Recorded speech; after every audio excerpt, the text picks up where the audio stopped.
ఆలోచించి ఆ చెక్ అందజేస్తే మీకు ఒక ధైర్యం నింపినట్టు. ధైర్యం నింపడమే కాకుండా పవన్ కళ్యాణ్ గారు స్వయంగా ఆయన సంతకం చేసి పంపించిన 5 లక్షల రూపాయల ఆర్థిక సహాయం మీ అందరికీ అందించాలని ఒక తపనతో చేసిన కార్యక్రమం.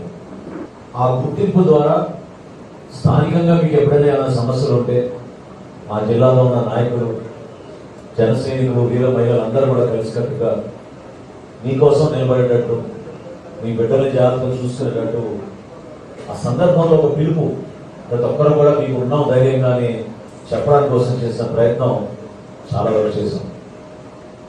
అయితే ఇప్పుడు ప్రభుత్వంలో వచ్చాం, కొంచెం సమయం తక్కువ ఉంది కాబట్టి ప్రతి జిల్లాలో మేము పర్యటించలేకపోతున్నాం, ప్రతి ఇంటికి రాలేకపోతున్నాం. కాబట్టి ముందుగా మిమ్మల్ని అందరినీ కూడా క్షమించమని కోరుతున్నాను. మిమ్మల్ని దూరం ప్రయాణం చేసి ఇక్కడికి వచ్చేందుకు, ఇబ్బంది పెట్టినందుకు.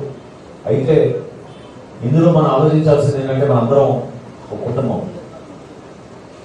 అందరం అనేక సందర్భాల్లో కష్టాలు ఎదుర్కొన్నాం, రాజకీయాల్లో అవమానాలు ఎదుర్కొన్నాం. ప్రయాణం మాత్రం అంకిత భావంతో చేశాం. పదవుతో చేసిన ప్రయాణం కాదు మనది.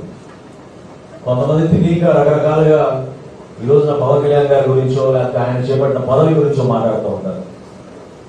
5 సంవత్సరాల క్రితం జనసేన పార్టీలో ఉన్న నాయకత్వం కానీ పవన్ కళ్యాణ్ గారు కానీ ఎప్పుడైనా పదవి గురించి మాట్లాడారో చెప్పండి.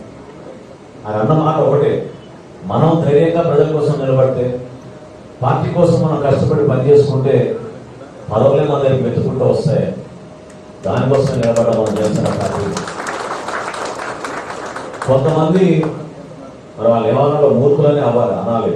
కొంతమంది మూర్ఖులు కావాలని ప్రచారం చేస్తున్నారు సోషల్ మీడియాలో కానీ ఇతర ప్రచార మాధ్యమాల్లో కానీ. అసలు జనసేన పార్టీలో ఎప్పుడైనా ఒక పదవి వస్తేనే నేను మీకు చేయగలుగుతా అనే మాట అన్నామా చెప్పండి?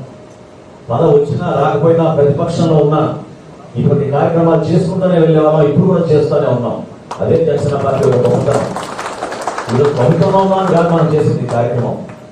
928 మందికి 24 కోట్ల రూపాయలు మనం పవన్ కళ్యాణ్ గారి చేతుల మీద ఈ బీమా పథకం ద్వారా మనం అందించారు రాష్ట్ర వ్యాప్తంగా. ఎవరు చేయగలిగారు చెప్పండి? సడన్ గా చాలా మందిలో మార్పు వచ్చింది, సంతోషం.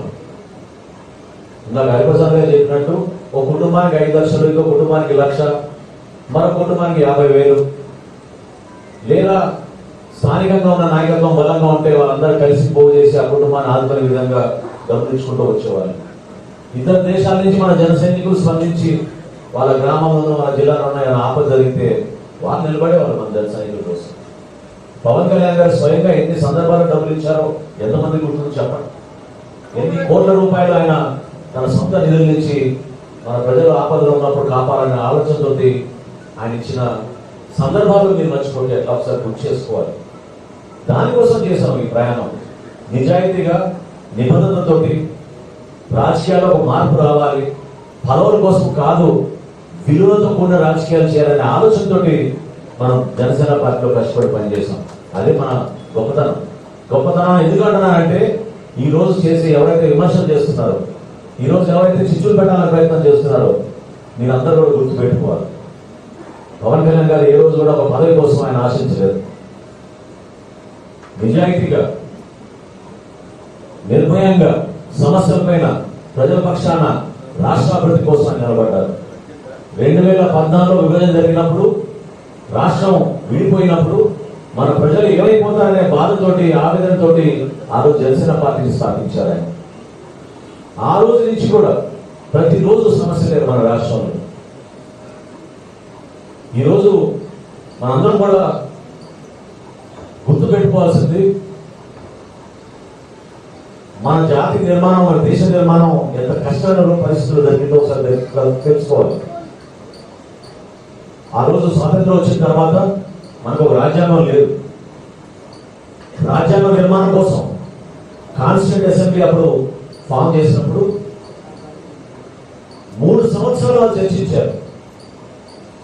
మన భారతదేశం ఏ విధంగా ఇతర దేశాలతో పోటీ పడి ముందుకెళ్ళాలి, ఏ విధంగా మన బిడ్డలకి మంచి భవిష్యత్తు ఉండాలి, ఏ విధంగా రాజ్యాంగంలో ప్రతి పౌరుడికి మన హక్కులు కల్పించాలి, పూర్తి స్థాయిలో స్వేచ్ఛ.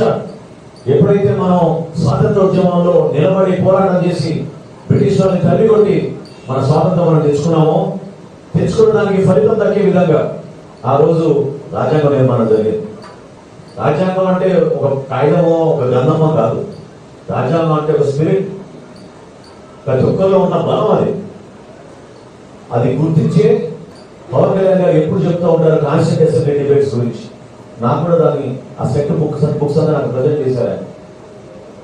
అందులో చాలా గొప్ప మాట నాకు బాగా గుర్తుంది చదివినప్పుడు.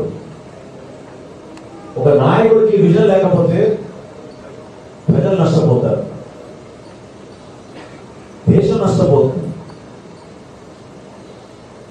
మీలో ఒక మార్పు రావాలని, మిమ్మల్ని అందరినీ చైతన్యవంతం చేయాలని, ఏ విధంగా దుర్మార్గంగా పరిపాలిస్తున్న జగన్మోహన్ రెడ్డి గారి పరిపాలన ద్వారా రాష్ట్రానికి ఎంత నష్టం జరుగుతుందో దానిపైన గత 5 సంవత్సరాల జనసేన చేసిన పోరాటం మీరు ఎవరు కూడా మర్చిపోబాకండి. సమస్యలపై నిలబడ్డాం. ఎక్కడ ఏ పరిస్థితిలో కూడా రాజీ పడలేదు. పోరాటం మాత్రం చేశాం. దూర ప్రాంతాలకు వెళ్ళి పోరాటం చేశాం. ఉత్తరాంధ్రకి వెళ్ళాం, రాయలసీమకి వెళ్ళాం, చివరికి కడపలో కూడా సిద్ధపడడంలో పులివెందులకి పక్కనే ఆ జిల్లాలో 42 మంది కౌలు రైతులు ఆత్మహత్య చేసుకుంటే ఆ ప్రాంతానికి వచ్చి వారికి ₹1,00,000 చొప్పున ఆర్థిక సహాయం ఆ రోజు జనసేన పార్టీ పవన్ కళ్యాణ్ గారు చేశారు. దాన్ని మర్చిపోవాలని చేశారు.